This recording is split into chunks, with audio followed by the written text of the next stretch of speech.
Hello student, मैं अजीत स्वागत करता हूं आपके अपने यूट्यूब चैनल AKS नॉलेज गुरुजी पर। तो आई होप आप लोग स्वस्थ होंगे, मस्त होंगे और अच्छे से अपनी तैयारी कर रहे होंगे। तो मैं क्लास 9th में मैं करा रहा था 13वां चैप्टर जो है पृष्ठीय क्षेत्रफल और आयतन।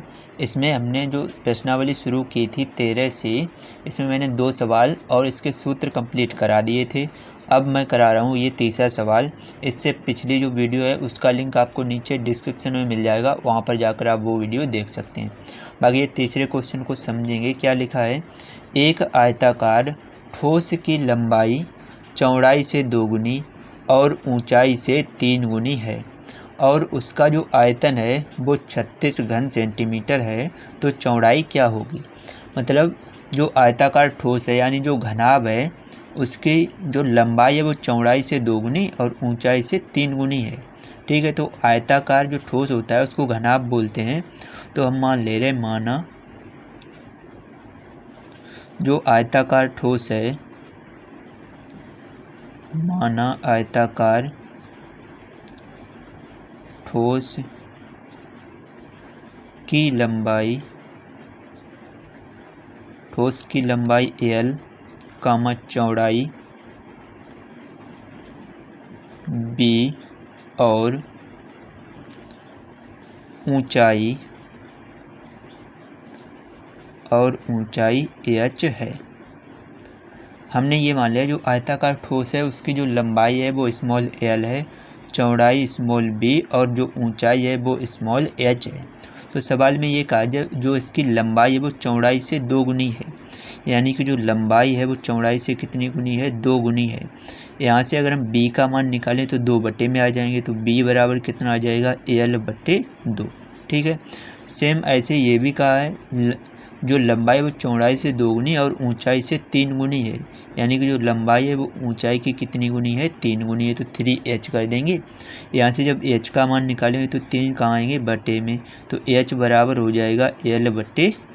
ठीक है, तो यहाँ पर हम लोग क्या करेंगे, और उसका आयतन दिया गया है, तो आयतन वाला जब हम सूत्र लगाएंगे तो घनाभ के आयतन का जो सूत्र होता है, सबसे पहले आयतन बराबर कितना दिया गया, 36 घन सेंटीमीटर। ठीक है, तो आयतन का जो सूत्र होता है वो होता है लंबाई यानी L गुणे चौड़ाई यानी B गुणे ऊंचाई यानी H बराबर दिया गया 36। ठीक है, तो हम लोग क्या करेंगे, L का मान L ही रखेंगे, इंटू B का मान हम लोगों ने कितना निकाला, l/2, यहाँ पर रख देंगे l/2, इंटू H और H का मान हम लोगों ने कितना निकाला, l/3, तो l/3 कर देंगे, बराबर किसके कर देंगे, 36 के। ठीक है, तो L का गुणा जब L और L में करेंगे, 3L है तो हो जाएगा L³ और बटे इनका गुणा करेंगे तो 3 दूनी कितने हो जाएंगे, 6 बराबर 36 बटे 1 माने कैंची का जब गुणा करेंगे तो L³ का 1 में करेंगे L³ ही रहेगा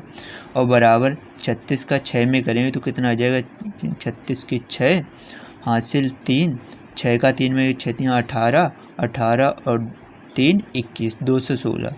तो L³ बराबर हो गया 216, जो होता है वो 6 का क्यूब होता है, तो L³ से क्यूब हटाएंगे तो L का मान कितना हो जाएगा, 6। ठीक है, हमें पूछा क्या गया है, तो इसकी चौड़ाई क्या होगी, चौड़ाई B बराबर था L/2, तो चौड़ाई B बराबर हम लोग लिखेंगे, चौड़ाई B बराबर L/2, तो B बराबर L का मान हम लोगों ने निकाला 6 बटे 2 करेंगे, 2 से इसको डिवाइड करेंगे, 2 1 2, 2 3 6, तो B यानी चौड़ाई का मान कितना आ गया, 3। B का मान 3 आ गया तो लिख देंगे अतः चौड़ाई बराबर 3 सेंटीमीटर। तो इसी को हम लोग क्या कर देंगे, इसी को कर देंगे आंसर। आई होप आपको ये क्वेश्चन अच्छे से क्लियर हो गया होगा। वीडियो अच्छी लग रही तो लाइक कर दीजिए और अगर चैनल पर पहली बार आए हों तो चैनल को सब्सक्राइब कर लीजिए। आपको इसी तरीके की वीडियो इस चैनल पर देखने को मिलती रहेंगी। चलिए बढ़ते हैं नेक्स्ट क्वेश्चन की ओर। Next question number 4। इस क्वेश्चन में क्या लिखा है, धातु के 3 घनों की कोरें दी गई हैं, 2, 12 और 16 डेसीमीटर हैं। इनको गलाकर एक घन में बदल लिया जाता है। नए घन का आयतन, इसकी कोर तथा विकर्ण ज्ञात कीजिए। ठीक है, तो इसको पहले ध्यान से समझेंगे। इससे पहले मैं आपको आयतन बता दे रहा हूँ। आयतन क्या होता है? किसी भी वस्तु का आयतन चेंज नहीं होता है, चाहे उसकी आकृति कुछ भी कर दी जाए। यानी कि जो 3 घन हैं जिसकी कोरें हमें दी गई हैं, इनको गलाकर ही एक बड़ा घन बनाया गया है। तो इन तीनों के घनों का हम योगफल करेंगे तो किसके बराबर आएगा? इस नए घन के आयतन के। ठीक है, तो सबसे पहले हम लोग क्या करेंगे, इन तीनों घनों की जो कोर है उसको हम लिख ले रहे हैं। तीनों घनों की कोर जो दी गई है, पहले घन की कोर को हम मान ले रहे A1, वो है 2 डेसीमीटर। दूसरे घन की कोर को हम A2 मान ले रहे, जो है 12 डेसीमीटर। और तीसरे घन की कोर है 16, तो इसको हम A3 मान ले रहे और इसको लिख ले रहे 16 डेसीमीटर। ठीक है, तो जो नए घन का आयतन होगा, और सबसे पहले नए घन की कोर को हम मान ले रहे, तो यहाँ पर लिखेंगे माना नए घन की कोर बराबर A। ठीक है, नए घन की कोर को हमने A मान लिया, तो नए घन का आयतन क्या होगा?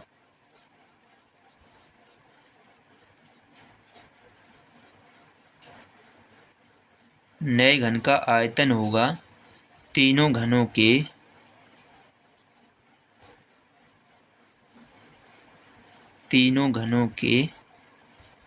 आयतन का योग।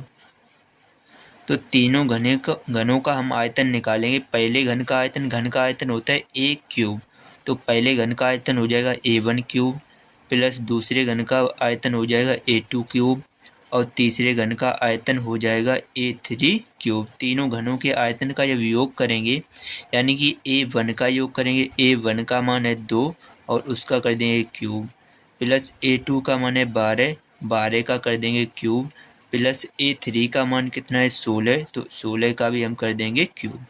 ठीक है, तो सबसे पहले हम लोग क्या करेंगे, 2 का क्यूब जब करेंगे तो कितना होता है 8, 12 का क्यूब कितना होता है 1728, और प्लस 16 का क्यूब कितना होता है 4096। ठीक है, इन सभी को जोड़ेंगे तो नए घन का आयतन ज्ञात हो जाएगा। नए घन का आयतन जब हम लोग निकालेंगे, का जब योग करेंगे तो कितना आ जाएगा? 8 8 16, 16 और 6 कितने हो जाएंगे? 16 और 6 22 की 2 हासिल 2, 2 और 2 4, 9 और 4 13 की 3 हासिल कितनी हो जाएगी? 1। तो 1 और 7, 1 और 7 कितने हो जाएंगे? 8, और 4 और 1 5, 5832। ये नए घन का आयतन जब हो गया, इसको लिख लेंगे घन डेसीमीटर। इस नए घन का आयतन कितना हो गया? घन 5832 घन डेसीमीटर। तो एक तो आंसर ये हो गया। और हमें क्या पूछा गया? नए घन की कोर और विकर्ण। ठीक है, तो नए घन की कोर हम लोग निकालेंगे। तो सबसे पहले आयतन का जो सूत्र होता है A क्यूब, उसका मान हम लोगों ने निकाला है, कितना है? 5832। ठीक है, तो A क्यूब बराबर 5832 ये होता है 18 का घन। तो घन से क्यूब जब हटाएंगे तो A का मान कितना आ जाएगा? 18 डेसीमीटर। तो नए घन की जो कोर आ गई वो आ गई 18 डेसीमीटर। ठीक है, और ये एक घन है, तो घन के विकर्ण की लंबाई जो है, घन का विकर्ण जो सूत्र हमने लिखवाया है पिछली वीडियो में, वो आप देख सकते हैं। घन का विकर्ण होता है A√3।